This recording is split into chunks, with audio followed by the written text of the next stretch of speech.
তিনি সেই ব্যক্তি যার কথা নবী সাল্লাল্লাহু আলাইহি ওয়াসাল্লাম যখন আলোচনা করতেন তখন বলতেন যে বেলাল, যখনই আল্লাহ আমাকে জান্নাত দেখান তখন তোমার পায়ের আওয়াজ আমি আগে আগে শুনতে পাই। তুমি কি এমন আমল করো? তিনি বলছেন, আমি তো এক্সট্রা এমন কোনো আমল করি না, তবে যখনই আমার ওযু ছুটে যায় তখন আমি আবার ওযু করি এবং সেই ওযু দিয়ে আমি 2 রাকাত নামাজ পড়ি, তাহিয়াতুল ওযু। বেলাল রাদিয়াল্লাহু আনহুর কথা, তাকে কিভাবে পিটানো হয়েছে আপনারা সবাই কম বেশি জানেন। আরবের জাস্ট গরমে যদি একটা ওমরা করেন তাহলেই বুঝতে পারবেন যে গরমটা কেমন হতে পারে। কয়েকদিন আমাদেরকে রাস্তায় নামাজ পড়তে হয়েছে, এত ভিড় ছিল, ওখানে সেজদা দেওয়ার মতো কোনো পরিবেশ থাকে না, এত এত মানে গরম। ওখানে দাঁড়িয়ে থাকলে আপনার পায়ে মনে ফসকা পড়বে। ওখানে একটা মানুষকে সারাদিন শুইয়ে রাখা হলে উত্তপ্ত বালুর মধ্যে উপরে যদি পাথর চাপা দেওয়া হয় আর সে তখনও বলতে থাকছে আহাদুল আহাদ, আল্লাহ এক, আল্লাহ এক, তাহলে তার ইমানের জজবা চিন্তা করে। এই জীবন মহাকাব্য রচনা করেছে। এই জন্য বেলাল রাদিয়াল্লাহু আনহু সেই ব্যক্তি যিনি মক্কা বিজয়ের পরে কাবা ঘরের ছাদে উঠে আজান দিয়েছেন। সুবহানাল্লাহ, চিন্তা করা যায়। তিনি সেই ব্যক্তি যার কথা নবী সাল্লাল্লাহু আলাইহি ওয়াসাল্লাম যখন আলোচনা করতেন তখন বলতেন যে বেলাল, যখনই আল্লাহ আমাকে জান্নাত দেখান তখন তোমার পায়ের আওয়াজ আমি আগে আগে শুনতে পাই। তুমি কি এমন আমল করো? তিনি বলছেন, আমি তো এক্সট্রা এমন কোনো আমল করি না, তবে যখনই আমার ওযু ছুটে যায় তখন আমি আবার ওযু করি এবং সেই ওযু দিয়ে আমি 2 রাকাত নামাজ পড়ি, তাহিয়াতুল ওযু। এটা আমরা আমল করার চেষ্টা করবো। আল্লাহ পাক আমাকে তৌফিক দান করেন, আপনাদেরকে তৌফিক দান করেন। উহুদ যুদ্ধ চলছে, শুরু হবে যুদ্ধ, সবাই শুনছে। ঠিক সেই সময় একজন সাহাবী হানজালা রাদিয়াল্লাহু আনহু সত্য বিয়ে করেছেন, বাসর করেছেন গত রাতে, ফরজ গোসল করার সময় পান নাই, যুদ্ধের ডাক এসেছে, চলে গেছেন এবং যুদ্ধ করতে করতে তিনি শহীদ হয়েছেন। যুদ্ধের পরে তার লাশটাকে দেখা গেল যে সেই লাশটা মাটি থেকে শূন্যে ভেসে আছে এবং লাশ থেকে পানি ঝরে পড়তেছে। নবীজি বললেন যে সাল্লাল্লাহু আলাইহি ওয়াসাল্লাম যে ফেরেশতারা তাকে গোসল দিচ্ছে। এটাও মহাকাব্য, এগুলো মহাকাব্য, রচনা করে যাওয়া মহাকাব্য। তো হানজালা রাদিয়াল্লাহু আনহুর এই ঘটনাটা আপনারা পড়বেন। এরপরে অনেক আছে, আমি বলতে থাকলে অনেক সময় চলে যাবে। হামজা রাদিয়াল্লাহু আনহু নাম শুনেছেন? হামজা রাদিয়াল্লাহু আনহু উহুদের দিনে এমনভাবে যুদ্ধ করছিলেন যে তাকে যে হত্যা করেছে সেও বলেছে যে সে এমনভাবে যুদ্ধ করছিল যে মনে হচ্ছিল সে একজন উড়ন্ত বাজ পাখি। সামন থেকে আমি তাকে আঘাত করার কোনো সুযোগ পাই নাই, পিছন থেকে পাথরের পিছন থেকে তাকে আমি দূর থেকে একটা বর্ষা নিক্ষেপ করেছিলাম, এই বর্ষা গিয়ে তার নাভির নিচে গিয়ে লাগে, পিছন দিয়ে বের হয়ে যায়। কিন্তু এই অবস্থাতেও তিনি তরোয়াল নিয়ে আমার দিকে তেড়ে আসতেছিলেন আমাকে মারার জন্য, কিন্তু তিনি পেরে ওঠেন নাই, পড়ে গেছে। তারপরে তার লাশকে চিরে ফেলা হয় এবং কলিজাটা বের করে দাঁত দিয়ে কামড়ে খাওয়ার চেষ্টা করা হয়েছে। হামজা রাদিয়াল্লাহু আনহু ছিলেন বদর যুদ্ধের সবচেয়ে শ্রেষ্ঠ সাহাবী, বীর সাহাবী, যার হাতে অনেক কাফের মারা গেছে। এই জন্যে উতবা, শাইবা এদের এক পরিবারের পক্ষ থেকে একটা আক্রোশ ছিল যে যুদ্ধে জিতি আর না জিতে হামজাকে মারতে হবে। এই জন্য ওয়াহশী নামক একজন ব্যক্তিকে তারা হায়ার করেছিল। পরবর্তীতে সেই ওয়াহশী তিনিও ইসলাম কবুল করেছেন। তাকে অনেকে হামজার কাতেল বলত। পরে মুসাইলামা কাযযাবের হত্যা আল্লাহ পাক এই ওয়াহশীর হাতে করেছেন। সুবহানাল্লাহ, আল্লাহ পাক তাকদীর ঘুরিয়ে দিয়েছিলেন। হামজা রাদিয়াল্লাহু আনহুর এই আত্মত্যাগটা কিন্তু ইতিহাস হয়ে আছে, মহাকাব্য হয়ে আছে না? এমন এত মহব্বত নবী সাল্লাল্লাহু আলাইহি ওয়াসাল্লাম তাকে করতেন, এত মহব্বত করতেন যে ওয়াহশী যখন ইসলাম কবুল করতে আসছেন জিজ্ঞাসা করছেন যে তুমি কিভাবে, কাইফা কাতালতাল হামজা, হামজাকে কিভাবে হত্যা করেছিলেন? তিনি ব্যাখ্যা করলেন এইভাবে হত্যা করেছেন। তখন নবীজি বললেন যে যদি তুমি আমার থেকে তোমার চেহারাটাকে দূরে রাখতে পারো তাহলে সেটাই করো। মানে তার হাতে ইসলামের বায়াত নিয়েছেন, ইসলাম কবুল করলেন, তারপরে নবীজি বললেন যদি তুমি তোমার চেহারাটাকে আমার থেকে দূরে রাখতে পারো, দূরে রেখো। আর আমরা তো বিগত 20-30 বছরের মানে অগণিত জুলুমকে জাতীয় ক্ষমা ঘোষণা করতে চাচ্ছি। হ্যাঁ, ভাবখানা এমন যে আমি মক্কা বিজয় করছি। আপনারা কি মক্কা বিজয় করছেন যে সবাইকে গণমাফ করতে যাচ্ছেন? আবু সাঈদের কেসাস কবে হবে? আবু সাঈদের কেসাস কবে হবে এটা দেখার অপেক্ষায় আছি আমি।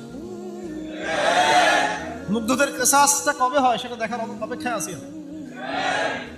তাদের সময় মাঠে যারা ছিল, যারা নির্দেশ দিয়েছে, যারা পিছনে ছিল, যারা পর্দার আড়ালে ছিল, তাদের কি হয় পরিণতি শেষ পর্যন্ত এটা আমরা দেখার অপেক্ষায় আছি। তবে আমাদের আশঙ্কা যে আপনারা আইনের ফাঁকফোকর দিয়ে এদেরকে অনেককেই বের করে দিবেন। এটা আমাদের এটা আশঙ্কার জায়গা। এই অবস্থা যদি হয় তাহলে শহীদদের সাথে গাদ্দারি হয়ে যাবে। এত বেশি ভালো হইতে হয় না সবসময়, এত বেশি না। জালেমকে তার শাস্তি দিতে হবেই, আইনের একদম সুশাসন নিশ্চিত করতে হবে। না হলে দেখবেন এরা যদি পার পেয়ে যায়, এরা অন্য সুরতে এসে আবার জুলুম করবে না, কোনো গ্যারান্টি নেই, কোনো গ্যারান্টি নেই। আপনাদেরকে একটা কথা বলে রাখি, বদর যুদ্ধের সময় 70 জন বন্দী হয়েছিল, মনে আছে? এই বন্দীদের ব্যাপারে কি করা হবে, এই বন্দীদের ব্যাপারে কি করা হবে মাশওয়ারা হচ্ছে, অনেকের অনেক মত। এখানে উমর ইবনুল খাত্তাবের একটা মত ছিল, নাম তো শুনেছেন। উমর রাদিয়াল্লাহু আনহুর মত হচ্ছে, ইয়া রাসূলুল্লাহ, সবগুলাকে হত্যা করতে হবে। কেন? আল্লাহ পাক বলেছেন নূহ আলাইহিস সালামের কণ্ঠে, রব্বি লা তাযার আলাল আরদি মিনাল কাফিরিনা দাইয়ারা ইন্নাকা ইন তাযারহুম ইউদিল্লু ইবাদাক ওয়া লা ইয়ালিদু ইল্লা ফাজিরান কাফারা। আল্লাহ, তুমি এই জমিনের মধ্যে, নূহ আলাইহিস সালাম এই দোয়াটা করেছিলেন, আল্লাহ তুমি এই জমিনের মধ্যে একটা কাফেরকে অবশিষ্ট রেখো না। এটা ওই সময়কার কথা বলছে, যখন মহাপ্লাবন আসবে তার আগের কথা। তিনি 950 বছর দাওয়াত দিয়েছিলেন। দাওয়াত দিয়ে যখন এই অবস্থা, 40 জন মানুষ ইসলাম কবুল করছে আর কি, তখন তিনি এই দোয়াটা করতে বাধ্য হয়েছিলেন এবং আল্লাহ পাক সেই দোয়া কবুলও করেছিলেন, সবাইকে সমূলে ধ্বংস করেছিলেন। তো উমর রাদিয়াল্লাহু আনহু বলছেন, ইয়া রাসূলুল্লাহ, বদরের এই বন্দীদের ব্যাপারে আমার মশওয়ারা হচ্ছে এইটা, মুক্তিপণের দরকার নাই।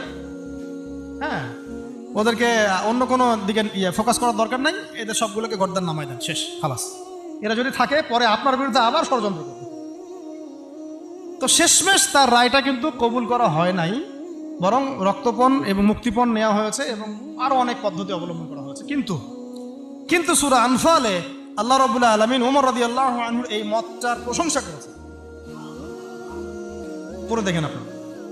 তাই খুব বেশি ভালো হইতে চান না আপনারা, এত বেশি ভালো হওয়ার দরকার। হ্যাঁ, মামা চাচা খালু ধরে ধরে এভাবে পার করে দিয়ে না, ও পার পেয়ে গেলে পরের বার আপনাকে পার করবে না। আপনারা ভুল করতেছেন। যাদের হাতে এরকম 100-200 ক্রস ফায়ারের রক্ত লেগে আছে, এদেরকে যদি আপনি মাফ করে দেন, তাহলে আপনার চেয়ে বড় আহাম্মক বোকার পৃথিবীতে কেউ নাই। কি বলেন এগুলো? ইসলামের বিধান হচ্ছে একজন মানুষকে যদি কেউ হত্যা করে অন্যায়ভাবে, তাকেও শাস্তির আওতায় এনে মৃত্যুদণ্ড কার্যকর করতে হবে। আর যাদের হাতে এরকম 10টা 20টা 30টা করে ক্রস ফায়ারের রক্ত লেগে আছে, আপনি ওদেরকে মাফ করে দিবেন? এত বেশি ভালো হইতে ইসলাম শিখায়নি তো আমাদের। এগুলো তো ভালো না, এগুলো বোকামি। এগুলো কি? এগুলো তো ভালো না, এগুলো হচ্ছে কি বোকামি। ইসলাম শিখায় আমাদেরকে ডিপ্লোম্যাটিক হতে, ম্যাচিউরড হতে। সুবহানাল্লাহ, আমি এগুলো দেখে খুব আসলে হতাশ, তাই একটু আক্রোশের কথা বলে ফেললাম, কিছু মনে করবেন না। মানে আমি বুঝি না, আমরা এই সাইকোলজির সাথে যাই না। একজন ব্যক্তি যদি 10টা মানুষকে এভাবে নির্মমভাবে খুন করতে পারে, জবাই করে দিতে পারে, আপনারা তো জানেন না বিষয়গুলো। মানে একটা রুমে গিয়ে একদম বেধর পিঠে একজনকে হাত পা ভেঙে দিয়ে পরের পাশের রুমে এসে ভিডিও গেমস খেলতেছে, পাবজি ভিডিও গেমস খেলতেছে। এই মানুষগুলোকে আপনি যদি মাফ করে দেন, তাহলে তো আসলেই বলবো যে আপনার চেয়ে বড় আহাম্মক আর গর্ধপ আর কি বলবো, কি শব্দ ইউজ করবো, আপনার চেয়ে মানে জাতীয় প্রতারক আর কেউ নাই। আপনাদের মানে যদি এরকম কেউ করেন, তাহলে জাতির রিপ্রেজেন্টেটিভ হওয়ার যোগ্যতাই নেই আপনাদের। আমার কথা মাইন্ড করেন না, আমি কিন্তু খোলামেলা কথা বলে দিলাম, কারণ এখন সব কথা কিছু কথা খোলামেলা আপনাদেরকে বলতে হবে, নাহলে অনেক কথা ইনসাফ হবে না। ইনসাফ করতে হবে, আল্লাহ পাক আমাদেরকে করার তৌফিক দান করে। আর 2-4টা বলে শেষ করছি। আপনাদেরকে একজন সাহাবীর নাম বলি, তালহা রাদিয়াল্লাহু আনহু। কি নাম? উহুদ যুদ্ধের দিন আল্লাহ নবী সাল্লাল্লাহু আলাইহি ওয়াসাল্লাম কিন্তু একটু বিপর্যয়ের মধ্যে পড়েছিলেন, মনে আছে? চারদিক থেকে তাকে আক্রমণ করা হয়েছে। খালিদ বিন ওয়ালিদ তখন তিনি মুসলিম হন নাই, এসে আক্রমণ করেছেন, পিছন থেকে সাহাবীদেরকে আক্রমণ করেছেন, অনেক সাহাবী শহীদ হয়েছেন। আর নবী সাল্লাল্লাহু আলাইহি ওয়াসাল্লামের কাছেও প্রায় 11 জনের মতো আছেন, বাকি সবাই ছত্রভঙ্গ হয়ে গেছে না। তো ছত্রভঙ্গ হয়ে যাওয়ার সময় মাত্র 2 জন সাহাবী ছিলেন মুহাজির, আর বাকি 9 জন ছিলেন আনসার। একে একে আনসার সাহাবীরা শহীদ হতে লাগলেন। আর 2 জন মুহাজির সাহাবীর মধ্যে একজন সাদ বিন আবি ওয়াক্কাস, একজন হচ্ছেন তালহা বিন উবাইদুল্লাহ রাদিয়াল্লাহু আনহু। সাদ রাদিয়াল্লাহু আনহু তীর ছুটছেন। আল্লাহ নবী সাল্লাল্লাহু আলাইহি ওয়াসাল্লাম তাকে লক্ষ্য করে বলছেন, হে সাদ, আমার পিতামাতা তোমার প্রতি কুরবান হয়ে যাক, তুমি তীর ছুঁড়ো। সুবহানাল্লাহ। সাহাবীরা সবাই বলতেন, ইয়া রাসূলুল্লাহ, আপনার জন্য আমার পিতামাতা কুরবান হোক। আর আল্লাহ নবীজি নিজে বলেছেন, হে সাদ, তোমার জন্য আমার পিতামাতা কুরবান হোক। এই একমাত্র সাহাবী যিনি ইসলামের ইতিহাসে প্রথম তীর নিক্ষেপ করেছিলেন, সাদ বিন আবি ওয়াক্কাস রাদিয়াল্লাহু আনহু। আর তালহা রাদিয়াল্লাহু আনহু তরোয়াল চালাচ্ছিলেন। বলা হচ্ছে, ইতিহাসের পাতায় এসেছে, সিরাতের পাতায় এসেছে যে তার গায়ে, মানে তালহা রাদিয়াল্লাহু আনহুর গায়ে তখন প্রায় 40 থেকে 50টা আঘাতের চিহ্ন লেগেছে বর্ষার তীরের তরোয়াল। এই অবস্থায় তিনি নবী সাল্লাল্লাহু আলাইহি ওয়াসাল্লামকে কাঁধে উঠিয়ে উহুদ পাহাড়ের একটা পার্শ্বদেশ দিয়ে উপরে উঠিয়ে সেফ একটা জায়গায় নিয়ে রেখে দিয়েছে।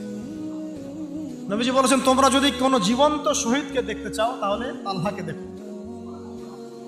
এগুলো হচ্ছে সত্যিকারের মহাকাব্য। এগুলো কি সত্যিকারের চিরস্থায়ী মহাকাব্য। আপনারা যদি এই একজন সাহাবী সাদ বিন মুআজ, তার নাম শোনেন, দেখবেন খন্দকের যুদ্ধে তিনি মহাকাব্য রচনা করেছেন। খন্দকের যুদ্ধে একটা ক্রুশিয়াল অবস্থা ছিল, সেই সময় তিনি সামনে আগ বেরিয়ে যুদ্ধ করতে গিয়ে তার হাতের মধ্যে তীর লাগে, এই তীরটা ছিঁড়তে গিয়ে তার হাতের ভ্যানটা ছিঁড়ে যায়, রক্তটা ছিঁড়ে যায় বের করতে গিয়ে। তো এই অবস্থায় আস্তে আস্তে তার শাহাদাত হয়েছে। কিন্তু শাহাদাতের আগে তিনি আল্লাহর কাছে দোয়া করেছিলেন, আল্লাহ যদি কুরাইশদের সাথে আরো কোনো যুদ্ধ বাকি থাকে আমাকে তাহলে জীবিত রেখো। এবং তার শাহাদাতের সময় তিনি বলছেন, এরপর থেকে ইসলামের উপর তারা আর আক্রমণ করতে পারবে না, কারণ আমি এমন দোয়া করেছিলাম যে আল্লাহ যদি কুরাইশদের সাথে আরো কোনো যুদ্ধ বাকি থেকে থাকে আমাকে জীবিত রেখো। তার আগ মুহূর্তে তিনি বনু কুরাইজার যে গাদ্দারি, বেঈমানি, ওই বেঈমানির শাস্তি দিয়ে তিনি দুনিয়া থেকে বিদায় নিয়েছেন। সাদ বিন মুআজ, যার জানাজায় নবীজি বলেছেন, যার জানাজার সালাতে 70,000 ফেরেশতা শরীক হয়েছে। এগুলো মহাকাব্য। আপনারা যদি আরো সামনে যান, আপনারা মুতার যুদ্ধের ঘটনা পাবেন। এই কয়েকটা বলে শেষ করছি। এটা বলতে গেলে আসলে আমি নিজেকে ধরে রাখতে পারি না, আর ধরে রাখার মতো আসলে অবস্থাও না। ইসলামের ইতিহাসের সবচাইতে মানে মর্মান্তিক যুদ্ধ হচ্ছে মুতার যুদ্ধ, সবচেয়ে মর্মান্তিক। বদর, উহুদ, খন্দক, খায়বার যত যুদ্ধ আছে এগুলো যুদ্ধ অনেক বড় মাপের। মুতার যুদ্ধের প্রেক্ষাপট এবং সিচুয়েশনটা সম্পূর্ণ ডিফারেন্ট। এখানে আপনাদেরকে আমি 3জন শ্রেষ্ঠ বীরের মহাকাব্য শোনাচ্ছি। কয়জন? 3জন শ্রেষ্ঠ বীর পুরুষের মহাকাব্য। নবী সাল্লাল্লাহু আলাইহি ওয়াসাল্লাম একজন সাহাবীকে পাঠালেন, তার নাম হচ্ছে হারিস বিন উবাইদা। কি নাম বলেন? হারিস বিন উবাইদা, তুমি এই চিঠিটা নিয়ে যাও। এটা তো মদিনা রাষ্ট্র কায়েম হওয়ার পরের কথা, একদম নবম হিজরতের 8ম বছরের দিকের কথা আর কি। তখন ততদিন হুদাইবিয়ার সন্ধিও হয়ে গেছে এবং কাজা উমরা আদায় হয়ে গেছে এবং খায়বার যুদ্ধ জয় হয়ে গেছে। খায়বারের পরের কথা এটা, যে হারিস বিন উবাইদা তুমি এই চিঠিটা নিয়ে যাও, ওই রোমকদের কাছে যাও। তখন তো সুপার পাওয়ার 2টা, রোমানরা এবং পার্সিয়ানরা। তো এখনকার ওই যে এই কন্টিনেন্টের ন্যাটো আর ওই কন্টিনেন্টের চায়না রাশিয়ার মতো, যেটা পারতেছে। তো সে গেল ওখানে। সুরাহবিল আল গাসসানি একজন শাসক ছিলেন ওইখানকার সিরিয়ার। তো সে ওই চিঠিটা দেখে বলতেছে যে আচ্ছা ঠিক আছে, বসো, দেখি কি করা যায়। চিঠিতে লিখে আছে ইসলাম কবুল করেন, আল্লাহ পাক শান্তি বর্ষণ করবেন, আসলিম তাসলিম। ওই যে নবী সাল্লাল্লাহু আলাইহি ওয়াসাল্লাম চিঠি আছে না একটা রাষ্ট্রপ্রধানদের কাছে, সে চিঠি পড়ে উদ্ধত আচরণ। আমি এখানকার আমির, আমাকে ওই মক্কার মেষপালকরা চিঠি পাঠায়? কে চিঠি নিয়ে আসছে? যে হারিস বিন উবাইদা। আচ্ছা ওকে বসাও। হারিস বিন উবাইদা রাদিয়াল্লাহু আনহুকে রাষ্ট্রদূত, কিন্তু তিনি রাষ্ট্রদূতকে তারা নির্মমভাবে হত্যা করল। কথা বুঝতে পারছেন? এবার নবী সাল্লাল্লাহু আলাইহি ওয়াসাল্লামের কাছে খবর যখন আসছে রাষ্ট্রদূতকে হত্যা করেছে, আমার সাহাবীকে, কয়জন সাহাবীকে হত্যা করেছে? 10 জন, 20 জন, 100 জন? একজন সাহাবীকে হত্যা করার প্রতিশোধ নেওয়ার জন্য নবী সাল্লাল্লাহু আলাইহি ওয়াসাল্লাম 3000 বাহিনীর একটা জিহাদি কাফেলা তৈরি করলেন।